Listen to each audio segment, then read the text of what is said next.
Hello tout le monde, j'espère que vous allez bien, salut. Hello, j'espère que vous m'entendez bien.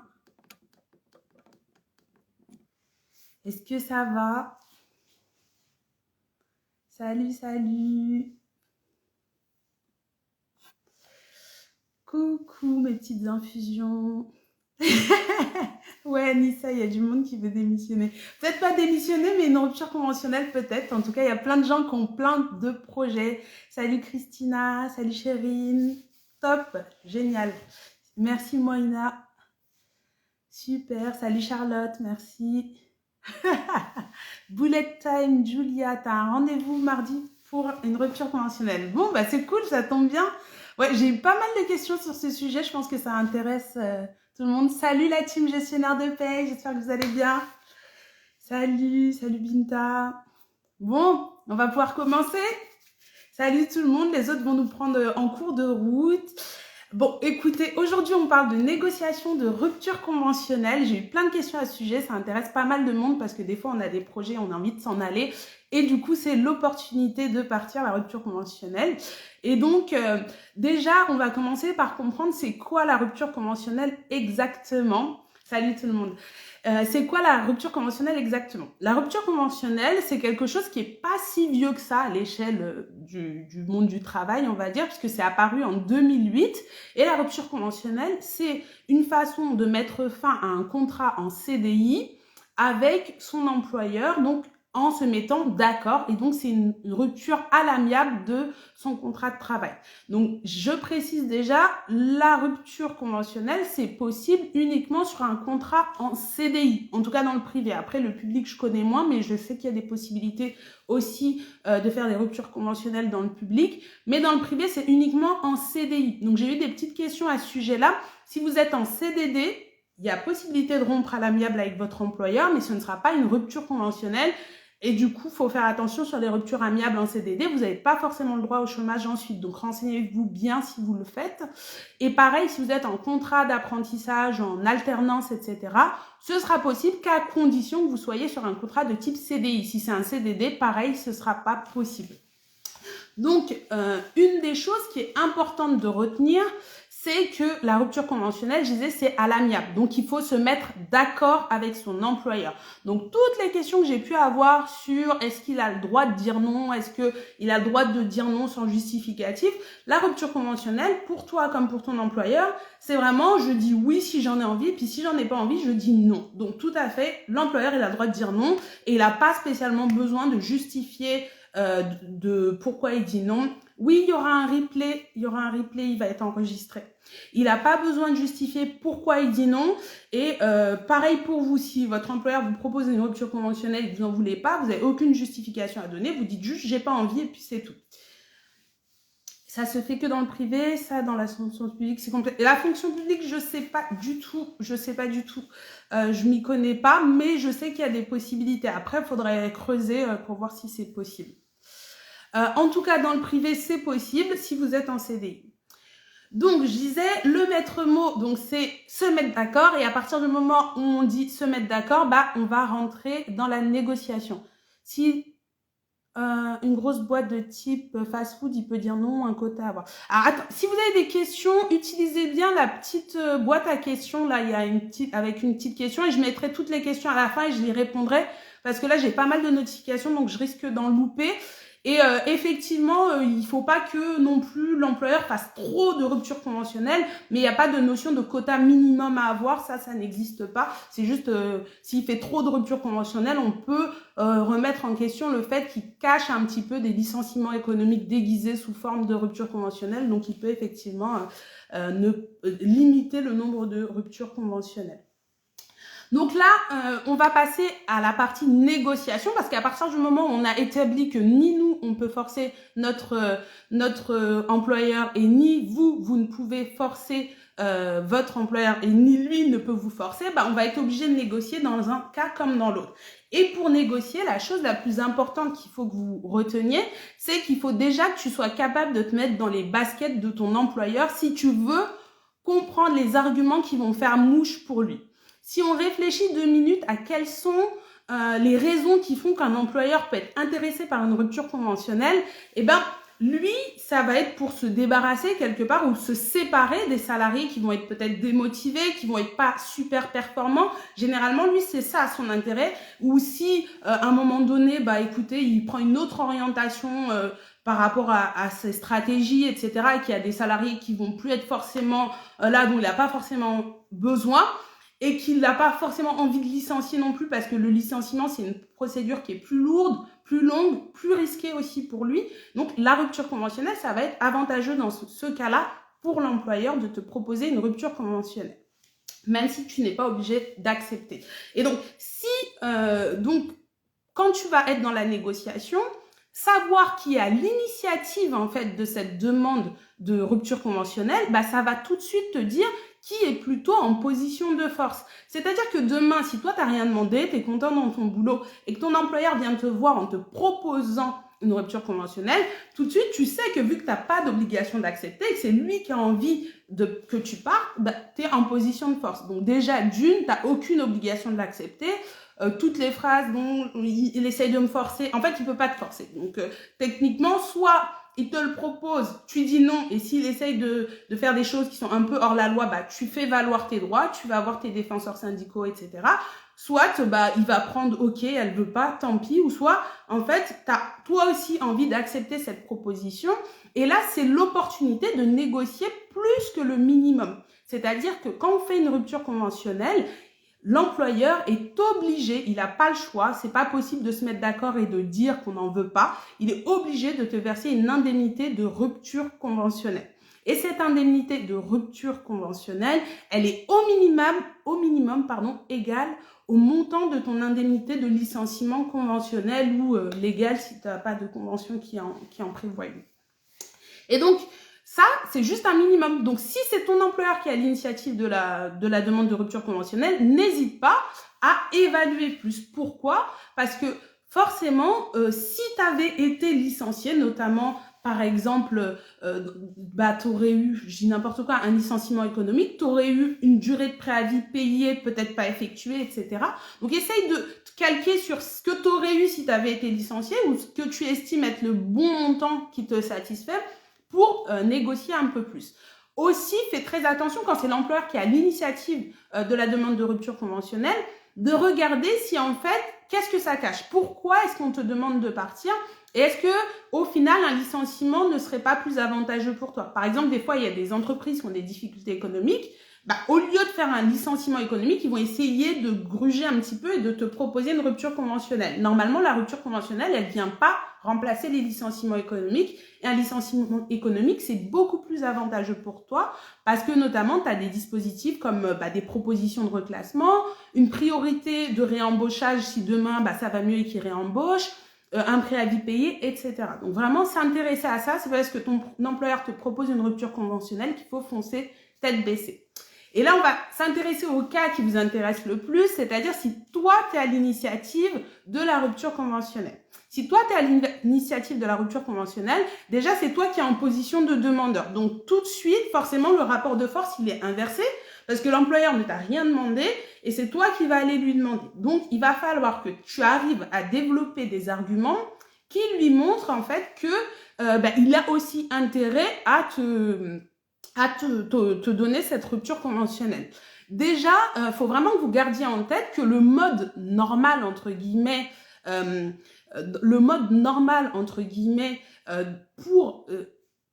n'hésite pas à mettre ta question dans la boîte à questions, comme ça j'y répondrai juste après. Donc, je disais, le mode normal, si tu as envie de partir, c'est la démission. Donc, en gros, la première question que va te poser ton employeur, c'est si tu as envie de partir, pourquoi tu démissionnes pas? D'accord? Et donc là, tu vas lui répondre plusieurs choses. Donc moi, ce que je vous préconise avant d'aller voir votre employeur pour lui parler d'une rupture conventionnelle, c'est déjà de faire une petite enquête de terrain.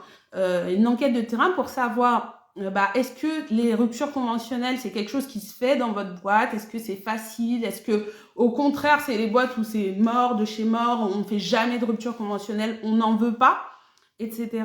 Ensuite, vous posez la question sur vous, vos relations avec l'employeur. Est-ce qu'en ce moment, ça se passe bien? Est-ce que lui aussi, il n'est pas un peu saoulé de vous avoir en tant que salarié, même si vous, il y a des frictions, vous intégrez pas forcément très bien dans la boîte et quelque part, en fait, ça l'arrangerait aussi, lui, que vous partiez.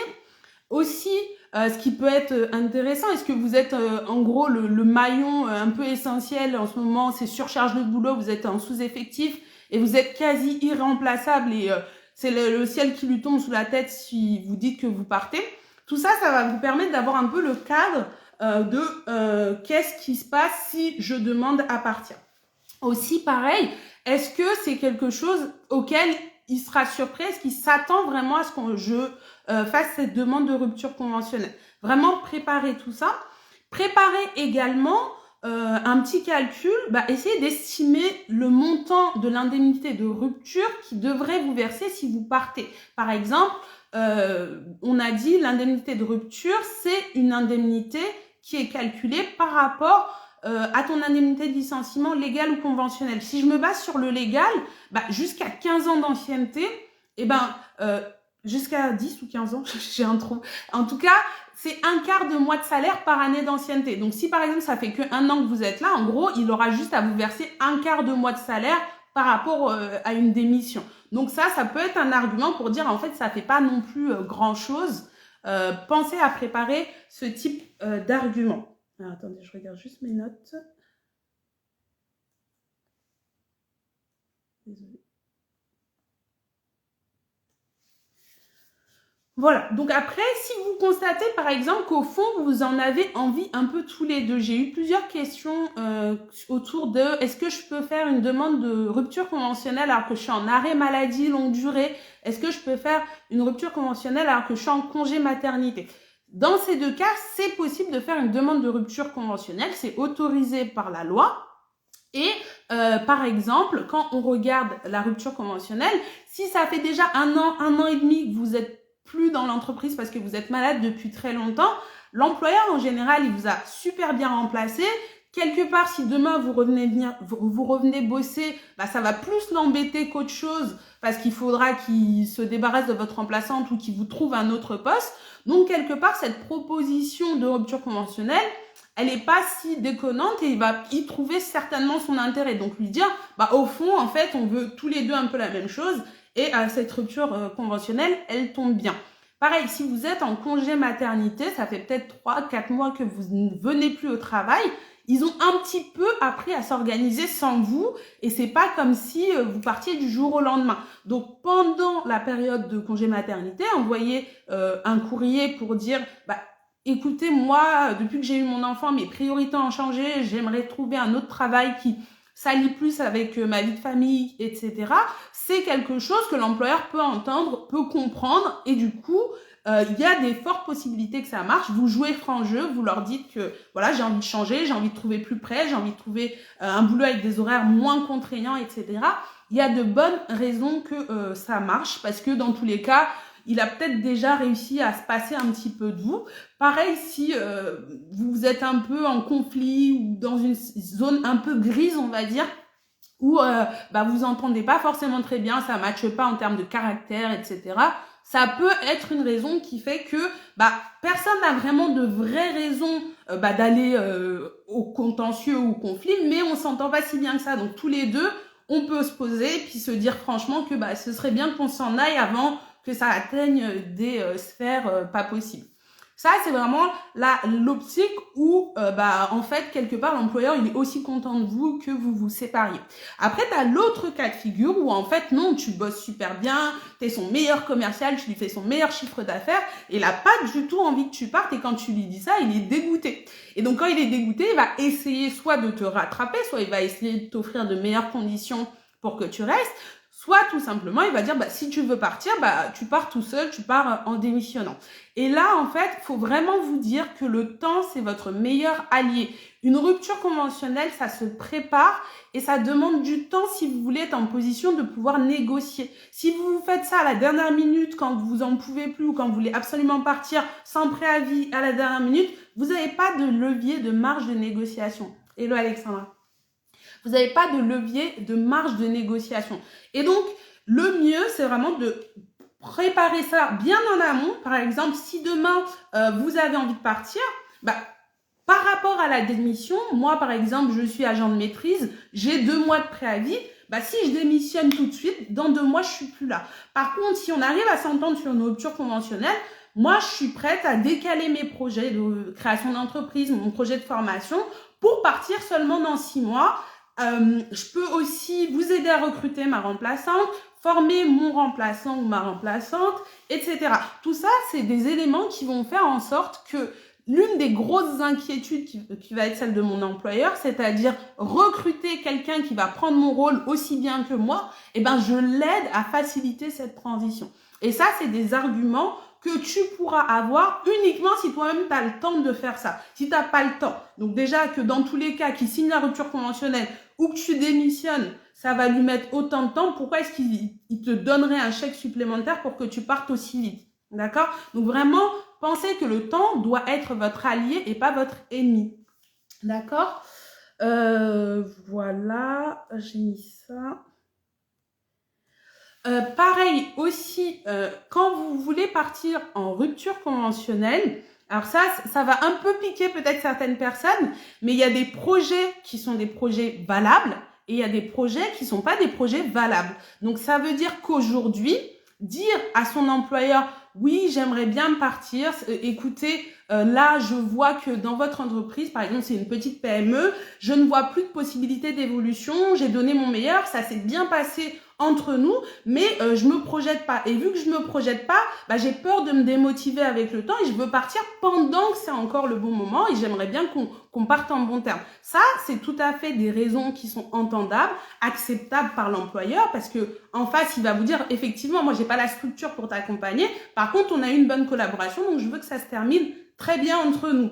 En revanche, dire juste, écoutez, moi, j'ai envie de partir. C'est quoi? Moi, je vais te donner un chèque pour que tu ailles profiter 2 ans du chômage.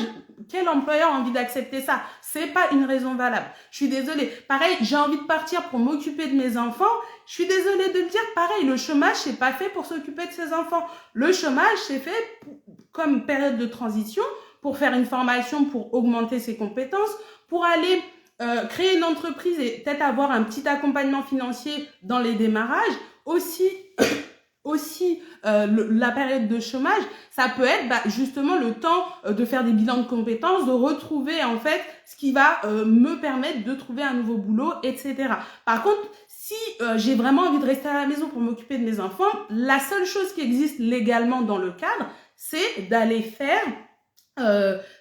prendre un congé parental. Et je sais, le congé parental, c'est 400 €, c'est pas grand chose, mais c'est la loi. Donc après, forcément, dire à ton employeur, moi j'ai envie de rester à la maison pour m'occuper de mon enfant, c'est pas un argument qu'il pourra entendre et il aura pas forcément envie de le financer. Après, peut-être que tu tomberas sur un employeur qui aura envie, mais c'est pas fait pour ça, donc forcément, ça va être compliqué. D'accord? Donc, aussi, ce sur quoi je veux insister, c'est que la rupture conventionnelle, c'est pas une finalité en soi, c'est un moyen. C'est-à-dire que, comme je disais, tu as un projet. Par exemple, mon projet, c'est d'aller monter ma propre boîte. Dans ce projet, le moyen que je veux utiliser, c'est la rupture conventionnelle.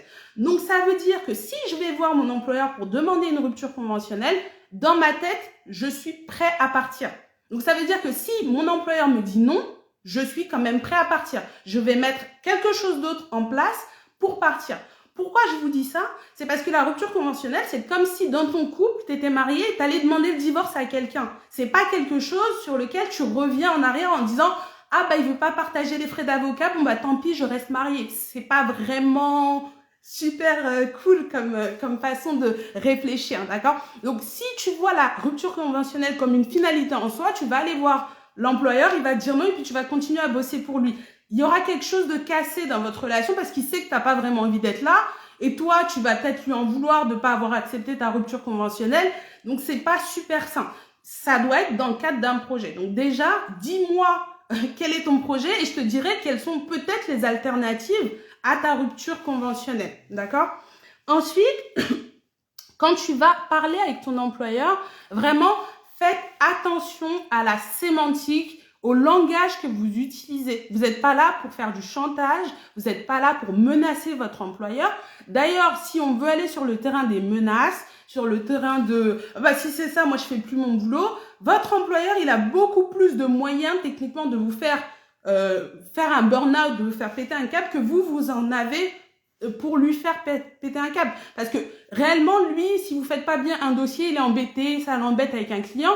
Moi, personnellement, on me paye pas mon salaire, je suis en mode PLS. Donc vraiment, ne vous aventurez pas sur ce terrain-là parce que déjà, vous allez avoir plus mal que lui. Et en plus de ça, vous pouvez être sanctionné. Il y a certaines choses que vous allez faire. Vous êtes toujours en contrat avec l'employeur, donc il peut vous sanctionner si vous faites les choses pas correctement. Donc vraiment, quand vous y allez, essayez d'avoir toujours un discours constructif. Essayez d'expliquer votre projet et essayez de rester sur un terrain amiable. Pareil, même si je sais que des fois, il y a des conflits avec l'employeur, où on n'est pas dans une bonne ambiance, où on lui en veut de nous avoir fait des choses et ça nous a un peu dégoûté du boulot, vous n'êtes pas là pour lui dire qu'il est nul, moche, bête, etc. Enfin, vous êtes là pour négocier. Si vous commencez à lui sortir tout ce qu'il a mal fait, ça risque pas forcément de vous aider dans votre construction. Vraiment, essayez d'avoir un discours quand même nuancé, positif, d'arrondir les angles en disant bon bah écoutez, vous fonctionnez comme ça, moi je fonctionne pas trop comme ça, c'est pas trop compatible. Même si peut-être que dans le fond en fait vous avez envie de lui dire c'est dégueulasse ce que vous m'avez fait, mais en amenant la discussion comme ça risque d'être compliqué d'avoir une finalité constructive et au final c'est vous qui lui demandez quelque chose qu'il n'est pas obligé de vous donner. Donc c'est pas en allant l'insulter de tous les noms que ça va marcher. D'accord. Et après, pareil, donc ça, j'en ai déjà parlé. Enfin, la dernière chose, c'est vraiment ça, sachez entendre le non. Comme j'ai dit, c'est pas une obligation. Donc, si à un moment donné, il dit non, il a dit non. Donc, on passe au plan B. On passe à l'autre moyen que j'ai pour arriver à la finalité de mon projet. Un employeur, là, j'ai eu plusieurs questions. Mon employeur, je lui ai fait une demande et je lui ai fait 2 relances par courrier recommandé. Si le gars, il te répond pas alors que tu as fait 2 courriers recommandés et qu'il n'a pas d'obligation à te dire oui, comprends que c'est un non en fait. Ça sert à rien d'insister. Il veut pas. Il veut pas. Donc, à un moment donné, il faut savoir entendre le non. Ok? Et donc, je dis pas ça pour vous démoraliser, puisque du coup, généralement, en fonction du projet que tu as, sauf si tu me dis que mon projet, c'est juste de m'arrêter pour aller au chômage, auquel cas, j'avoue, j'ai pas tellement de solutions. Mais la plupart des projets, il y a des solutions qui peuvent être mises en place. Et là, on va pouvoir discuter un petit peu de quelles sont les solutions que tu peux mettre en place si tu choisis de partir. D'accord? Alors, donc déjà, quel est ton plan? Si ton plan, par exemple, c'est d'aller créer une boîte ou de faire une formation, aujourd'hui, depuis quelques années, on a la démission pour projet professionnel, pour projet soit de reconversion professionnelle, soit de projet de création ou de reprise d'entreprise.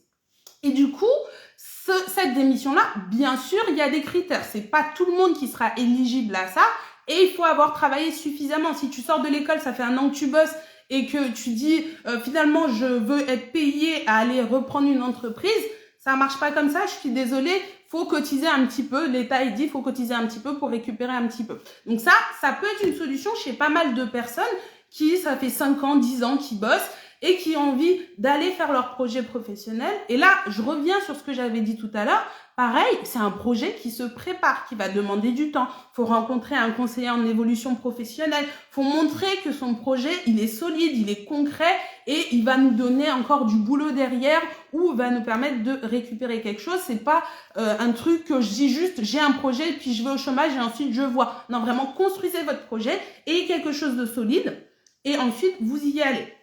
D'accord? Encore quand vous êtes dans l'optique, j'ai envie de faire une formation, mais vous n'êtes pas forcément éligible à la démission pour projet professionnel, pensez à l'alternance. L'alternance, aujourd'hui, les contrats d'apprentissage, ça va jusqu'à 30 ans. Les contrats de professionnalisation, si vous êtes demandeur d'emploi, il n'y a pas vraiment de limite d'âge.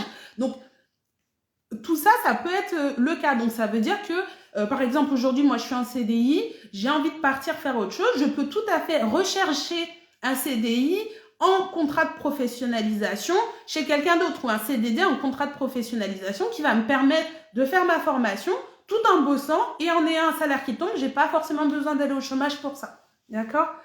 Ensuite, j'ai envie de dire, soyez un petit peu inventif, essayez de réfléchir à quels sont les dispositifs, essayez de faire vos recherches. La dernière fois, je parlais avec une abonnée qui me disait qu'elle avait réussi à négocier avec son employeur, qu'en fait, elle allait démissionner. Son employeur allait la reprendre en CDD derrière, donc CDD de 6 mois, je crois, ou un peu plus.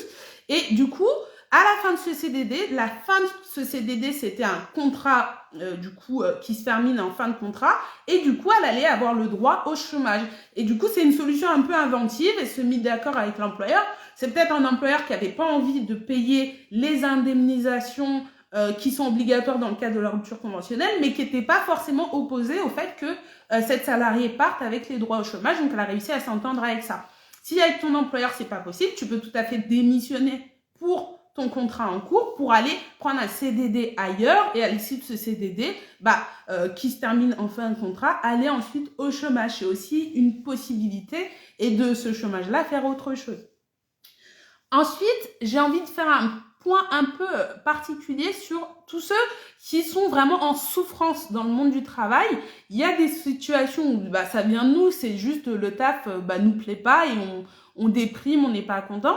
Il y a des situations où les gens subissent vraiment du harcèlement. Et si tu subis du harcèlement, la solution, c'est pas la rupture conventionnelle. La solution, c'est vraiment de te défendre, d'aller voir ce que je vous mets dans le guide, c'est-à-dire l'ADRITS, d'aller voir vos défenseurs syndicaux et peut-être de mettre une stratégie en place avec un avocat pour voir est-ce que cette situation que je vis, elle est tellement grave que je peux demander une rupture de mon contrat de travail.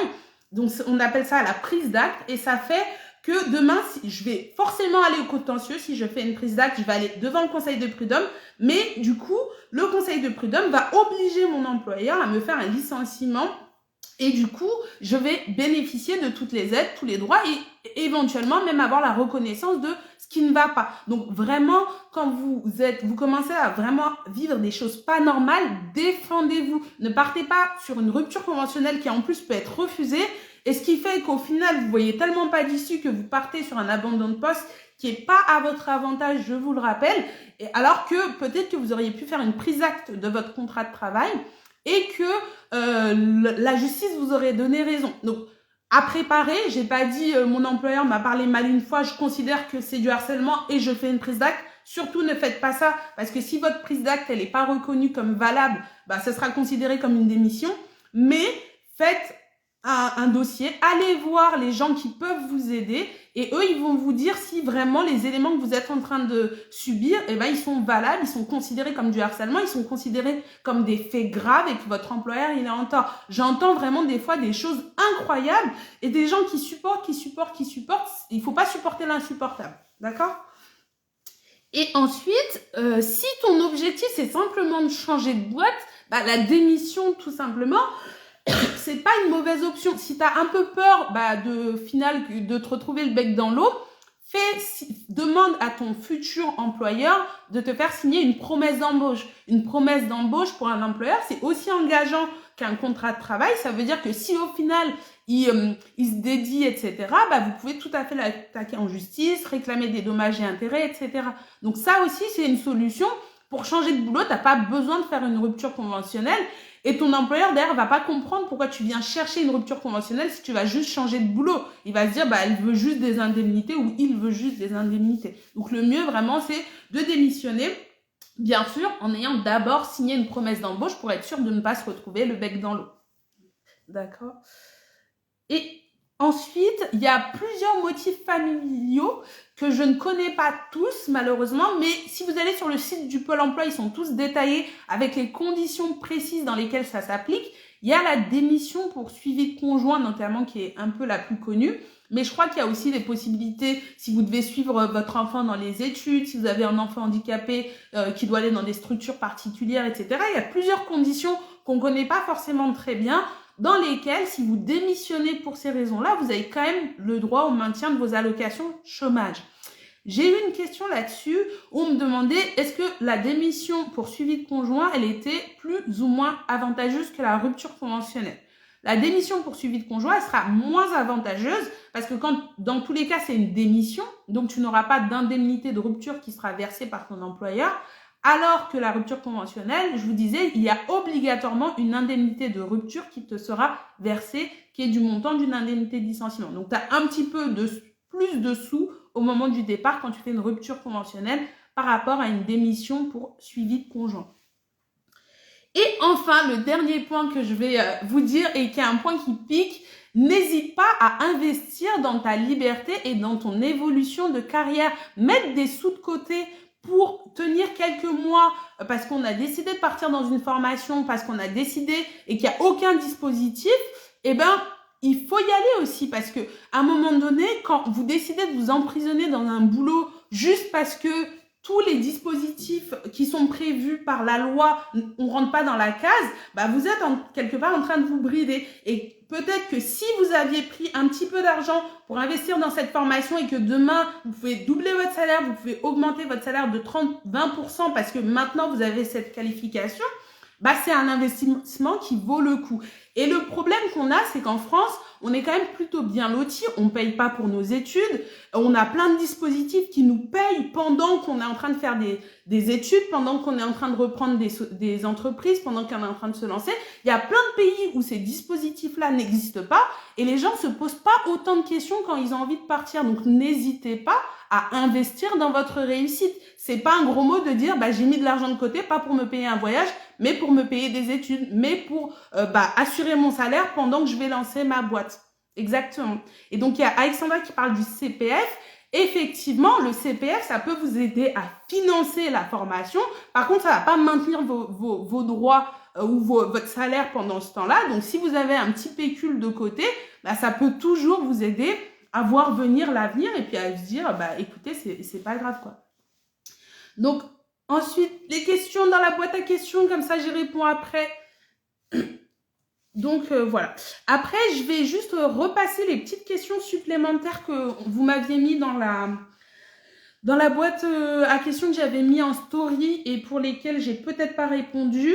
On m'a posé la question de savoir, vous savez, il y a des indemnités qui sont versées avec la rupture conventionnelle et je vous ai conseillé, si vous n'êtes pas à l'initiative, surtout de la rupture, de négocier des indemnités supplémentaires. Et la personne me dit, oui, mais est-ce que ça vaut vraiment le coup de négocier des indemnités supplémentaires alors qu'en fait, ça va me pénaliser au niveau du Pôle emploi puisque la carence, la durée pendant laquelle le Pôle emploi ne va pas me payer sera plus longue. Alors, il faut savoir, déjà pour ceux qui ne savent pas, que la carence, c'est la période pendant laquelle le Pôle emploi ne te paye pas entre le moment où tu t'es inscrit et le moment où tes indemnités chômage vont commencer à tomber. De base, il y a toujours minimum 7 jours de carence pour tout le monde quand tu es inscrit au Pôle emploi. Ensuite, tout ce qui est tes indemnités de congés payés, etc., elles vont être transformées en nombre de jours. Donc, si on t'a payé 15 jours de congés payés, tu auras encore 15 jours de carence pendant lesquels le Pôle emploi ne te paiera pas. Et ensuite, tu as tes indemnités de rupture que tu auras peut-être négociées. Ces indemnités-là aussi, elles vont être transformées en nombre de jours et le Pôle emploi va considérer que c'est un peu comme des congés en plus. Ça veut dire que tu as été payé pendant ces jours-là. Du coup, ils ne te payent pas. Cette carence, au total, elle est limitée à 180 jours. Donc, c'est-à-dire qu'au bout de 180 jours, même si tu as eu l'équivalent de 300 jours de congé, l'employeur, le Pôle emploi va forcément t'indemniser. D'accord?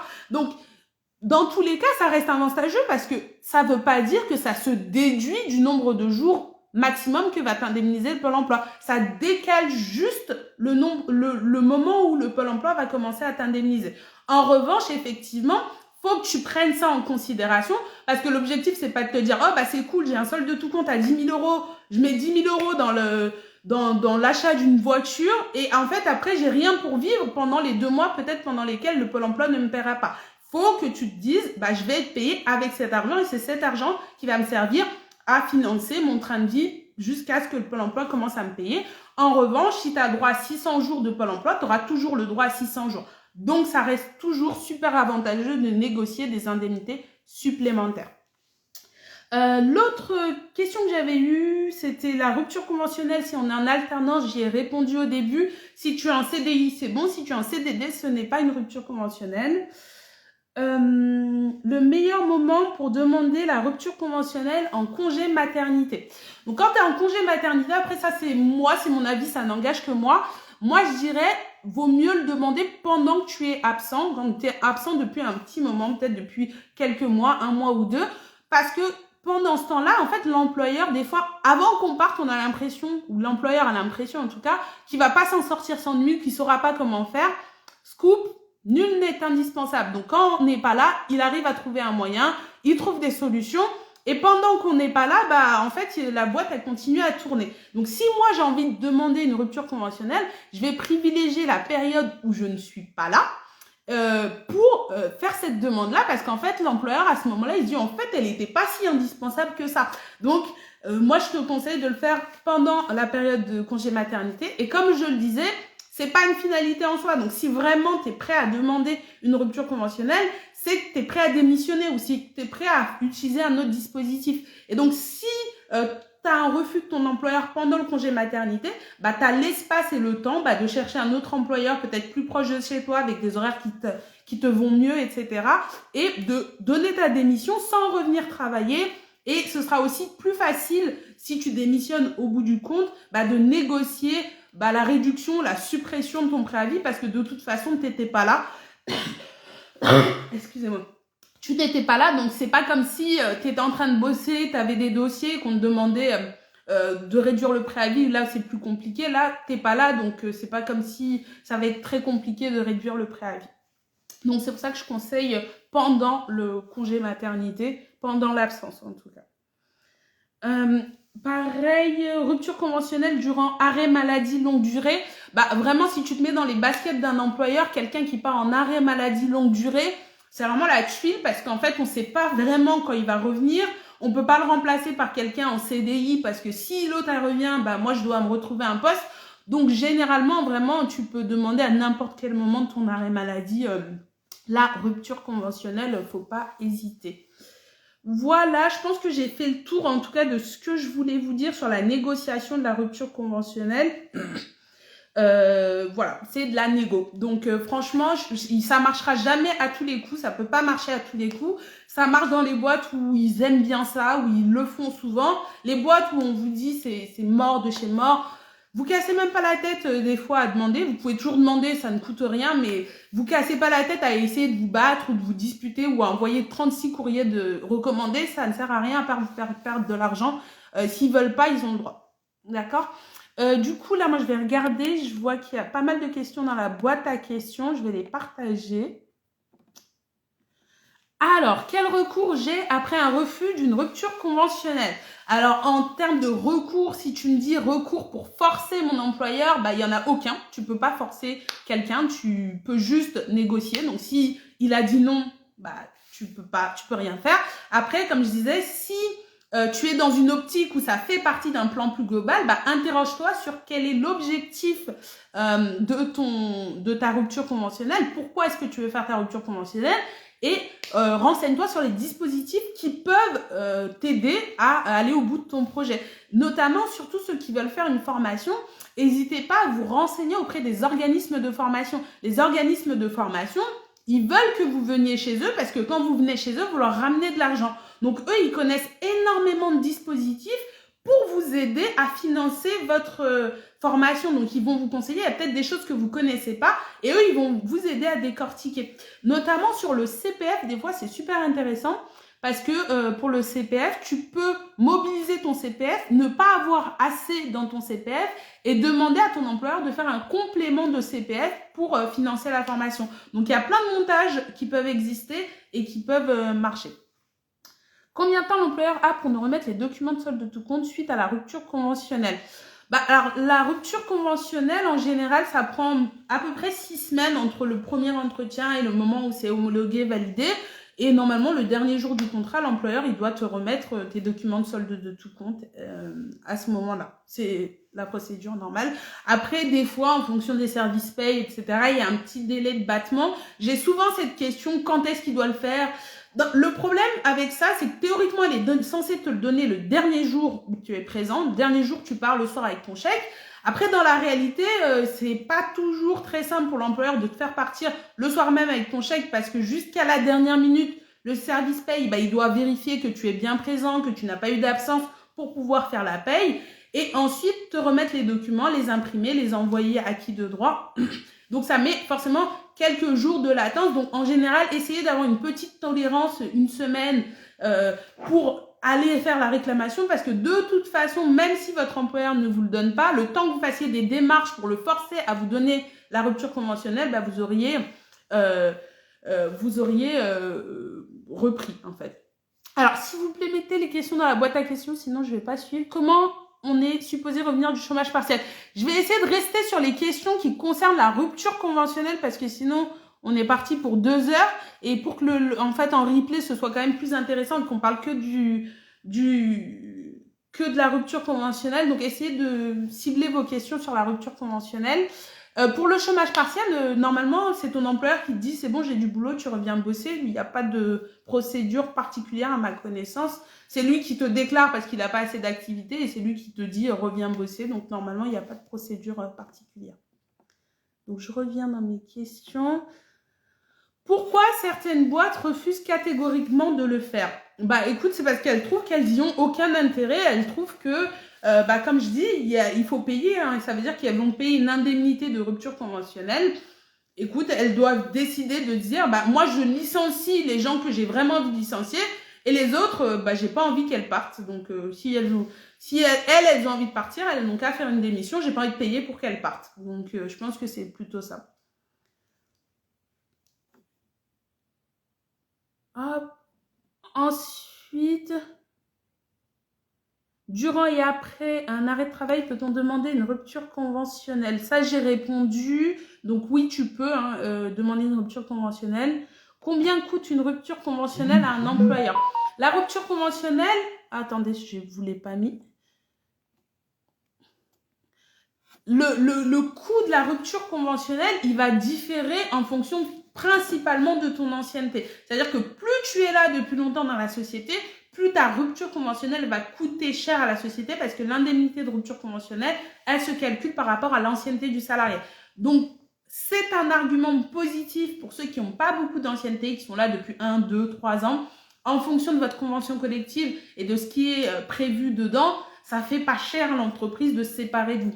C'est vrai que plus vous allez avoir une grosse ancienneté, plus ça va être cher pour l'entreprise de se séparer de vous. Ensuite,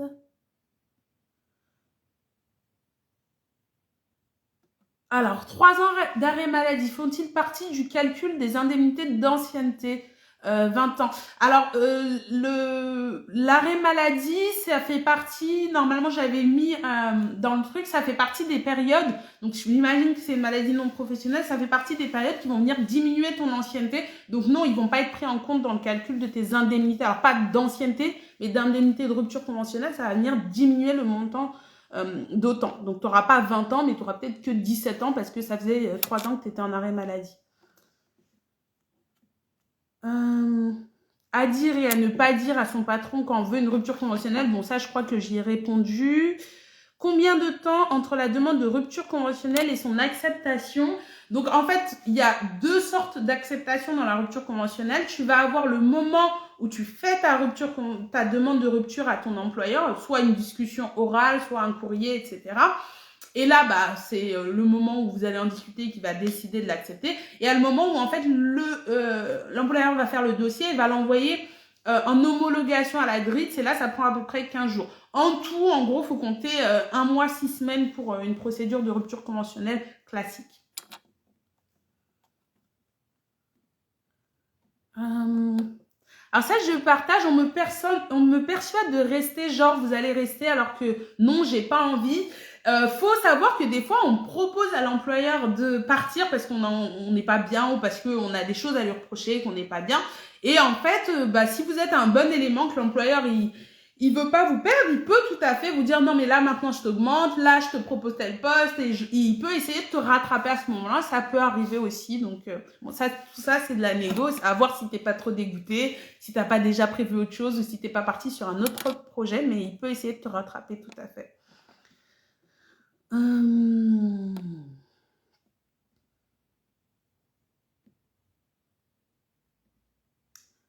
Peuvent-ils refuser?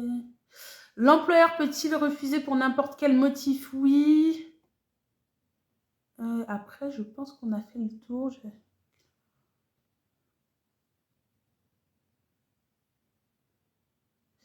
Alors, je suis en train de lire les questions, il y en a pas mal.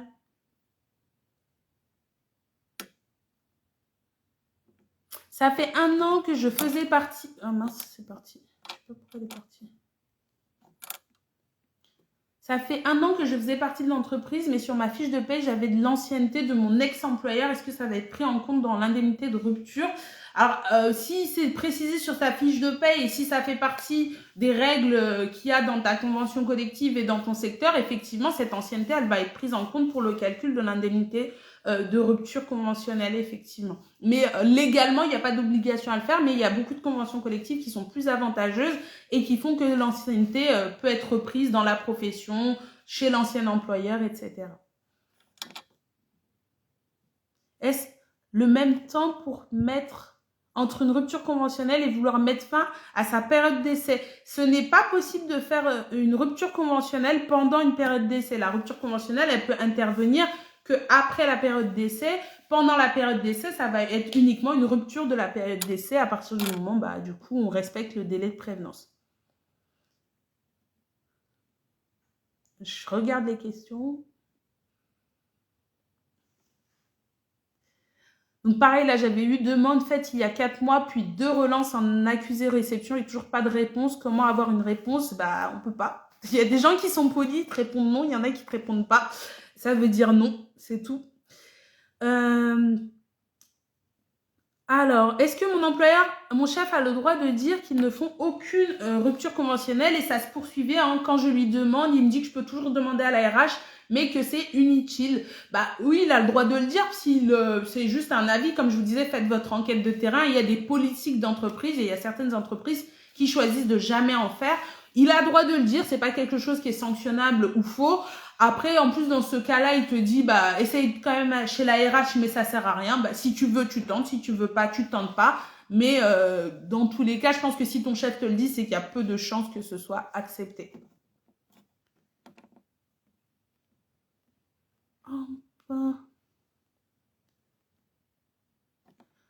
Alors, il y avait une question qui est intéressante. Ah, attends, j'ai perdu, je sais pas pourquoi. Bon, la question, c'était, c'était demande de rupture conventionnelle se fait par écrit ou oral. C'est une question qui est intéressante parce que moi, je vous préconise pas d'envoyer de but en blanc un courrier avec accusé de réception directement à la RH en demandant une rupture conventionnelle. Généralement, vous voyez, c'est de l'ordre du négociable, c'est de l'ordre un peu de l'informel. Essayez de tâter un peu le terrain, d'en parler un petit peu avec votre manager direct, sauf si c'est lui qui fait que vous avez absolument envie de partir, mais essayez de voir un petit peu qui, dans votre organisation, il faut connaître ou à qui il faut parler pour que vous ayez plus de chances que votre rupture conventionnelle, elle passe. Et une fois que vous avez bien tâté le terrain, que vous avez des bons échos et vous pensez que ça va passer, là, vous pouvez faire un courrier un peu plus officiel pour officialiser la demande de rupture conventionnelle. En général, après, si vous êtes dans une très grosse organisation complètement décentralisée où c'est la RH qui est super loin, qui fait ses décisions, oui, là, faites directement un courrier parce que votre manager direct, il sera pas du tout décisionnaire. Donc, à voir un petit peu. Mais dans tous les cas, au final, il y aura besoin d'un écrit pour montrer qui est à l'initiative de cette demande de rupture conventionnelle.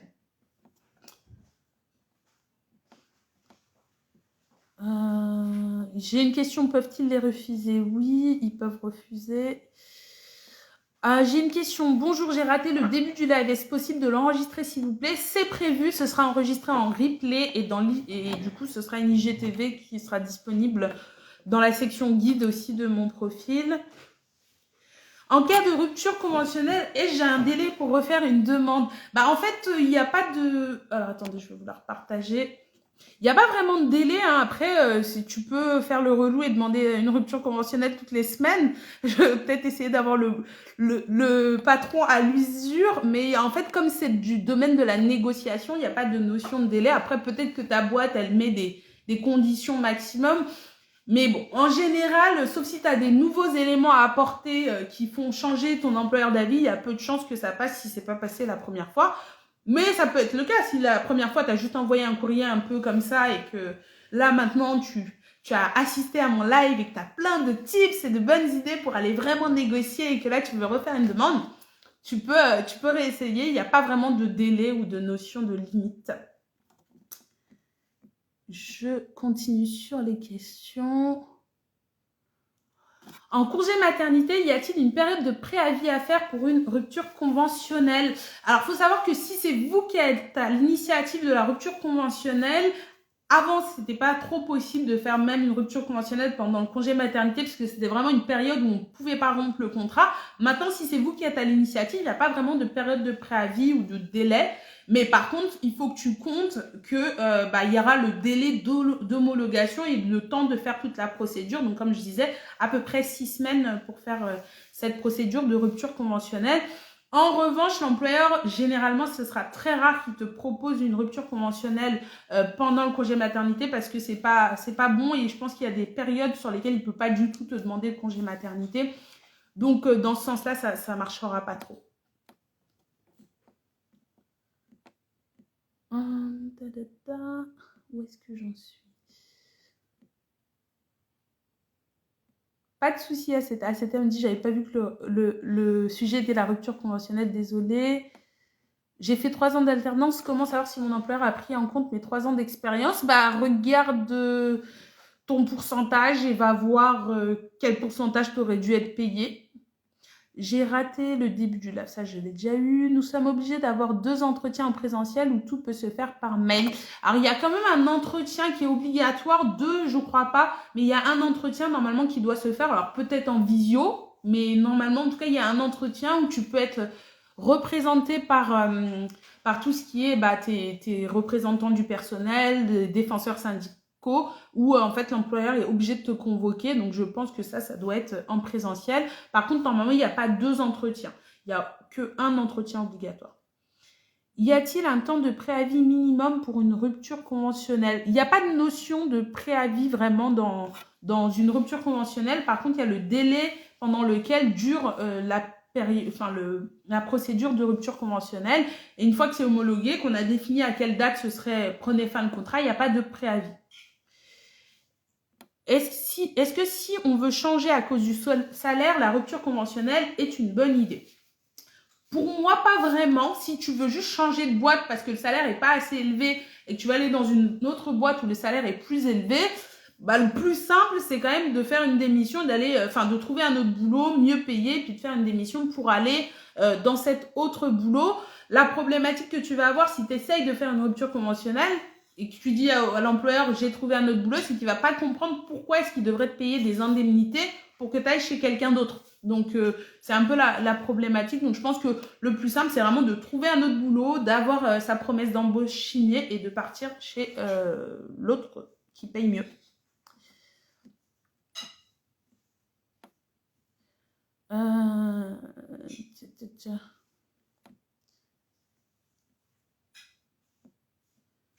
Congé parental, comment ça se passe pour éviter de retravailler? Alors ça, c'est complètement hors sujet, mais en fait, il faut jamais revenir travailler. Mais en congé parental, si tu reviens pas travailler, juste qu'au bout d'un moment, on t'aura plus d'indemnisation et tu seras pas payé, c'est tout. Mais tu démissionnes à la fin de ton congé parental en respectant le préavis. Le congé sans solde est-il comme l'arrêt maladie en termes de calcul d'ancienneté? Oui, c'est la même chose. Si vous voulez en savoir plus sur l'ancienneté, n'hésitez pas à aller voir mon post. Oui, une erreur d'ancienneté peut te coûter cher. Comment se passe le premier entretien en cas de retour favorable? Donc, en fait, quand tu vas, si par exemple on accepte ta demande de rupture conventionnelle, pendant l'entretien, ça va être justement le moment où vous allez parler en fait des modalités pour la rupture conventionnelle. l'indemnisation, quand est-ce qu'on va mettre fin au contrat et qu'éventuellement tu vas venir signer tous les documents qui vont être envoyés pour homologation à la directe pour la demande de rupture conventionnelle. Et ensuite, si elle est acceptée, là, vous pourrez aller jusqu'au bout de la rupture conventionnelle.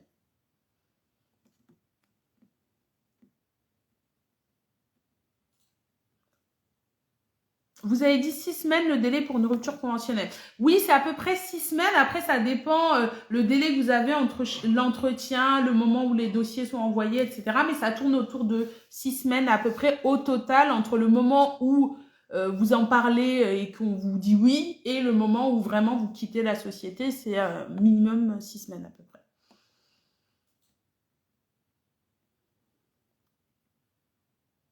L'indemnité en rupture conventionnelle est plafonnée, je crois, donc avec 30 ans d'ancienneté, c'est peanuts.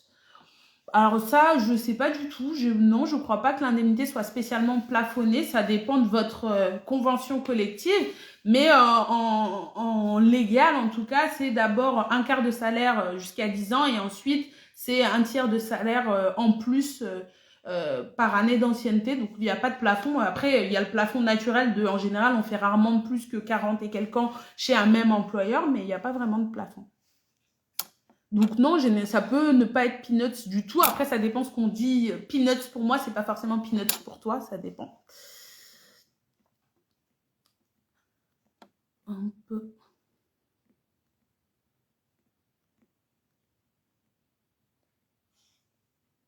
Je suis fonctionnaire et en arrêt maladie depuis 1 an. À quel moment dois-je commencer à demander? Je sais pas du tout comment ça se passe la procédure pour les fonctionnaires. Je suis désolée, je sais pas du tout.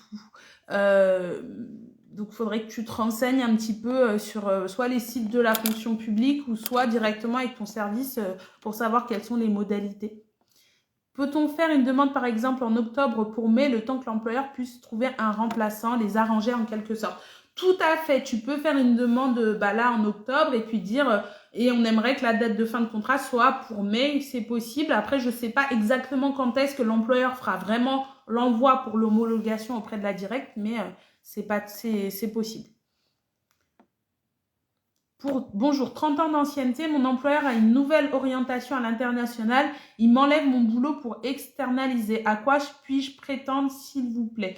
Alors, je ne fais pas des réponses sur les cas particuliers comme ça, je ne sais pas du tout. Ça dépend en fait de ce qu'il peut te proposer. Tu peux demander une rupture conventionnelle. Après, je ne comprends pas trop, il m'enlève mon boulot, c'est-à-dire qu'en fait, il change le poste, il supprime le poste, il fait autre chose. Donc, soit il va peut-être te proposer un licenciement. Si il te licencie pas, normalement, il est censé te reclasser sur un boulot équivalent à celui que tu avais avec un salaire équivalent. Si jamais il propose 5K € alors que je fais le calcul et ça met 13K, je peux refuser dans ce cas et ils peuvent du coup refuser totalement si je prends pas leur somme. Alors, quand vous faites une rupture conventionnelle, la rupture conventionnelle, elle part en homologation auprès de la directe. Maintenant, ça s'appelle la DRITS. Et eux, ils vérifient les calculs qui sont faits par l'employeur. Et du coup, le calcul, comment on appelle ça, il doit être juste. Si le minimum est pas respecté, généralement, ça va générer un refus de rupture conventionnelle et la rupture conventionnelle ne pourra pas se faire. Donc, c'est bizarre que vous ayez autant d'écart de calcul si vous faites vos calculs normalement.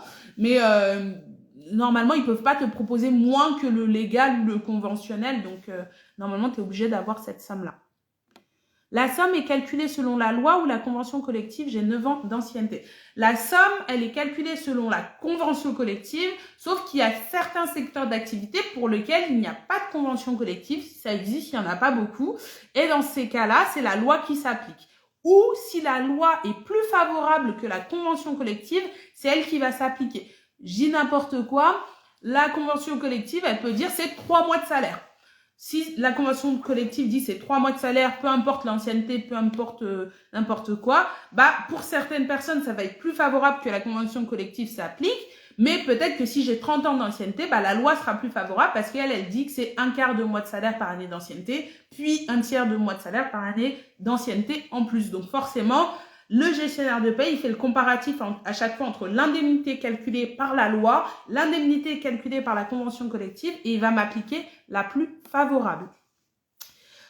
Si ma demande de rupture conventionnelle est refusée, mais il me propose un abandon de poste, est-il légitime? Les employeurs qui proposent des abandons de poste, il ne faut pas accepter l'abandon de poste. Déjà, c'est à votre initiative. C'est au final pour aboutir sur un licenciement pour faute. C'est un peu une tâche sur votre CV quand même. Donc moi, je ne le préconise pas et je vous préconise de ne pas faire d'abandon de poste. Après, c'est à vous de voir. Vous êtes grand, vous faites les décisions que vous voulez.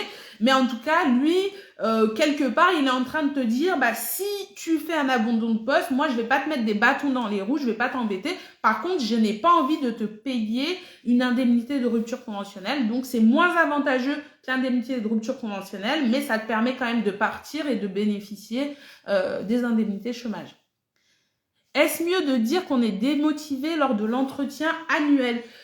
Comme je disais, c'est mieux de préparer un petit peu le terrain, tout à fait. Et du coup, peut-être dire déjà dans un premier temps, en entretien annuel, je commence à être démotivée et d'alerter l'employeur là-dessus avant de proposer une rupture conventionnelle. Ça peut montrer que quand même, j'ai essayé de vous alerter, j'ai essayé de faire en sorte qu'on essaye de trouver des solutions et ça n'a pas marché. Et peut-être qu'au contraire, ton employeur, il va te proposer des choses qui vont te remotiver. Donc, ça peut toujours être positif de dire la vérité si c'est ce que tu ressens. Et peut-être que vous pourrez réfléchir ensemble à ce qui peut être mis en place. Et du coup, clairement, si lors de l'entretien annuel, tu dis que tu es démotivé, si 4 ou 5 mois après, tu proposes une rupture conventionnelle à ton employeur parce que rien n'a changé, il ne sera pas forcément surpris parce qu'il sera déjà au courant. Je suis en arrêt pour dépression après avoir vu la médecine du travail. Elle dit inaptitude. La rupture conventionnelle est-elle obligatoire? Ah non, pas du tout. Normalement, si tu es en inaptitude, l'employeur est censé te reclasser sur un poste pour lequel tu ne serais pas en inaptitude.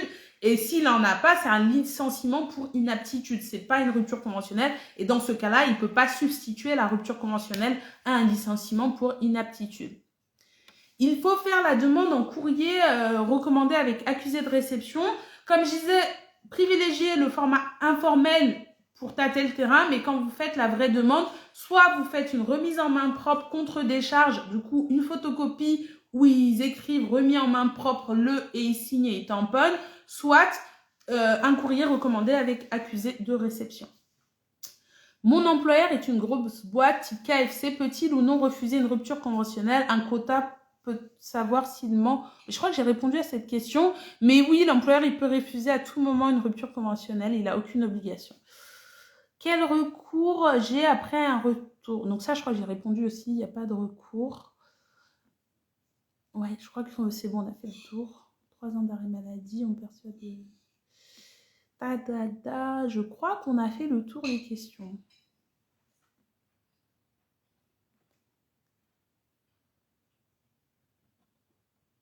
Ouais, je crois qu'on a fait le tour.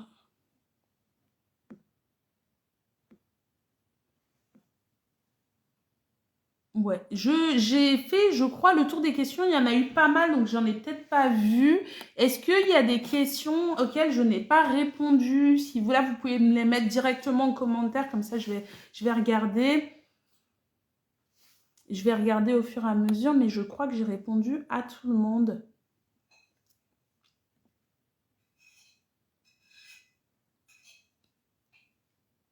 J'ai été licenciée car j'étais supposée revenir lors du déconfinement. Bah écoute, normalement, ton employeur, il aurait dû te le signifier, donc faut pas hésiter à voir avec tes représentants du personnel. Je souhaite avoir une convention, mais impossible, l'employeur me dit qu'ils ne le font pas. Ouais, ça, il a le droit. J'ai fait une rupture conventionnelle il y a quelques années déjà et sur mon attestation Pôle emploi, c'était mentionné pour faute grave et non rupture conventionnelle. Est-ce normal? Non, ce n'est pas normal. Normalement, ça aurait dû être rupture conventionnelle. Après, je ne sais pas si ça a des conséquences pour le Pôle emploi, mais en tout cas, ce n'est pas normal. Ce n'est pas le motif pour lequel tu es parti.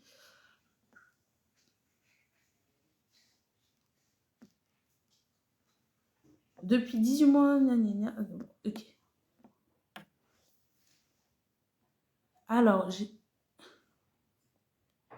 Avez-vous eu votre indemnité sur le dernier bulletin? Alors, les questions qui ne concernent pas la rupture conventionnelle, je ne vais pas y répondre parce que du coup, ce n'est pas le sujet, mais n'hésitez pas à m'envoyer une DM si vous voulez qu'on en discute. Je suis depuis 18 mois en télétravail, l'entreprise veut que je revienne, mais je ne peux pas à cause de mon déménagement. Elle m'a envoyé une remise en demeure. Bah, en fait, tu as tort, hein. Si tu es parti, que tu as déménagé, c'est pas parce que tu étais en télétravail que tu as le droit de déménager et de plus venir en présentiel. À la base, tu as signé ton contrat sur une zone géographique, enfin sur un lieu de travail. S'il te demande de revenir, bah, tu dois revenir. Donc là, le seul recours que tu as, c'est essayer de négocier avec lui pour qu'il accepte de rompre ton contrat, ou sinon il risque au final de te licencier si tu continues à ne plus te présenter. Je suis payée 60 centimes de plus qu'une fille qui vient d'arriver alors qu'on est de la même promo. J'ai plus de diplôme et de compétences qu'elle. À part si tu arrives à prouver une discrimination, il n'y a pas de raison, hein. Le salaire, c'est négociable pour tout le monde. Donc, on peut être payé au même salaire que quelqu'un qui vient d'arriver. Il n'y a pas légalement de loi qui l'interdit. Pas du tout, non. Avez-vous eu votre indemnité sur le dernier bulletin? Bon, ça, j'ai pas compris qui parlait à qui. J'aimerais savoir si on peut, dans la rupture conventionnelle, réclamer, je ne sais pas ce qu'était la question. Lors du processus de rupture conventionnelle, est-ce qu'un arrêt maladie suspend ou annule ou repousse-t-il la procédure? Pour moi, non. En fait, il n'y a pas vraiment de notion de préavis, donc normalement, non. Après, ça dépend si ça a été signé, pas signé. Mais en tout cas, quand c'est en homologation auprès de la directe, il n'y a pas de possibilité de repousser. Après, renseigne-toi auprès d'un avocat. Je ne connais pas précisément les modalités parce que là, je ne saurais pas te dire. Est-ce que le patron doit nous payer, exemple, congé payé, chômage partiel? Alors, attendez, j'ai eu 4 mois de carence suite à ma rupture conventionnelle. C'est possible, ça doit être que les indemnités que tu as eues ont fait que tu as eu beaucoup d'indemnités. Du coup, divisé par ton salaire journalier, ça faisait ça. Comment on fait pour prouver une discrimination? Alors ça, c'est une grande question. Il faut voir ça avec un avocat. Moi, je ne sais pas. Mais en tout cas, justement, il faut avoir des preuves. Après, des fois, la charge de la preuve, elle est auprès de l'employeur. Donc, vraiment, là, si on veut partir sur le terrain de la discrimination, allez voir un avocat. C'est eux qui défendent ce genre de cas. C'est eux qui sont le mieux placés pour dire est-ce que oui ou non, c'est possible. J'ai raté le début. Merci d'enregistrer. Oui, je vais enregistrer le live et je vais le mettre en ligne. J'ai eu des questions supplémentaires, je crois, mais en fait, il y a tellement de questions que je ne les vois pas. Non, je ne les vois pas. Bon, je suis désolée si je n'ai pas répondu. N'hésitez pas à me revoir en DM. Oui, sinon je suis mourue. Je crois que je vais m'arrêter là. T'as raison. Je ne sais pas comment ça se prononce ton truc, mais là, je pense qu'on a fait le tour des questions qui touchent à la rupture conventionnelle. J'espère que le live il vous a plu. En tout cas, je sais que déjà moi, je répondrai à beaucoup moins de gens en DM puisque je vais tous vous renvoyer sur cette vidéo qui dit tout. Merci beaucoup d'avoir été là. J'espère que, de toute façon, on se revoit pour un prochain sujet bientôt. Il y a plein de sujets dont j'ai envie de vous parler en live. J'aime bien ce format au final. Et merci beaucoup. Et écoutez, passez une bonne soirée. Puis à bientôt. Ciao, ciao. Merci. Ciao, ciao. Merci beaucoup. Ah, top. Je suis contente que ça vous ait plu. Bye bye.